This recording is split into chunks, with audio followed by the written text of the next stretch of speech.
Praise lord అందరికీ. వాక్యం వినే ముందు పాట పాడుకుందాం.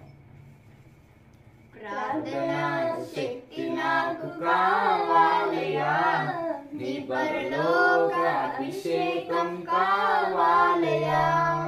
ప్రార్థనా శక్తి నాకు కావాలయా, నీ పరలోక అభిషేకం కావాలయా. యేసయ్యా కావాలయా, నీ ఆత్మ అభిషేకం కావాలయా. యేసయ్యా కావాలయా, నీ ఆత్మ అభిషేకం కావాలయా. ప్రార్థనా శక్తి నాకు కావాలయా, నీ పరలోక అభిషేకం కావాలయా. ప్రార్థనా శక్తి నాకు కావాలయా, నీ పరలోక అభిషేకం కావాలయా. ఏలియా ప్రార్థింపక పొందిన శక్తి నేను ప్రార్థింపక దయచేయుమా. Praise the lord. అందరికీ దేవుని పరిశుద్ధ నామమున స్తోత్రములు. అందరు బాగున్నారు కదా అండి?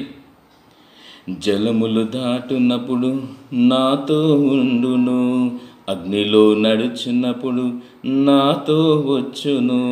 మునిగిపోవను కాలిపోవను, మునిగిపోవను కాలిపోవను. జలములు దాటునప్పుడు నాతో ఉండును, అగ్నిలో నడిచినప్పుడు నాతో వచ్చును. మునిగిపోవను నేను కాలిపోవను, మునిగిపోవను నేను కాలిపోవను.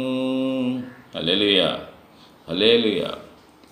ఈరోజు దేవుని వాగ్దానము కీర్తన గ్రంథము నుండి 91వ అధ్యాయము 7వ వచనము.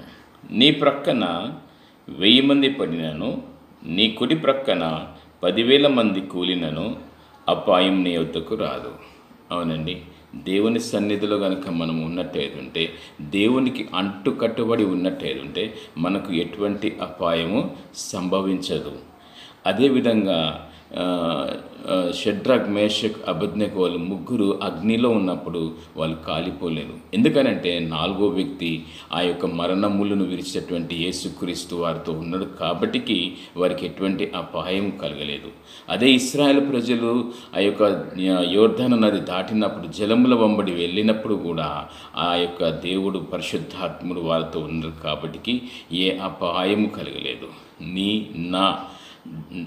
నా వైపు కనుక ఆ యొక్క పరిశుద్ధాత్మ దేవుడు మన వైపు ఉన్నట్టయితే, మనం ఆ యొక్క దేవునికి అంటకట్టబడినట్టయితే, మన వైపు కుడివైపు 10,000 మంది పడను, ఎడమవైపు 1000 మంది పడినను మనకి ఎటువంటి అపాయము సంభవించదు. నా ప్రియ సంగమా, నా చెల్లి, తమ్ముడు, అన్న, అక్క, తల్లి, ప్రతి ఒక్కరు దేవుని రక్తంలో కడగబడ్డ ప్రతి ఒక్కరు దేవుని సన్నిధికి వచ్చి ప్రతి మోకాలు వంచి ప్రార్థన చేసినట్టయితే తగిన ఫలితాలు పొందుతాము, తగిన ఆశీర్వాదాలు పొందుకుంటాము.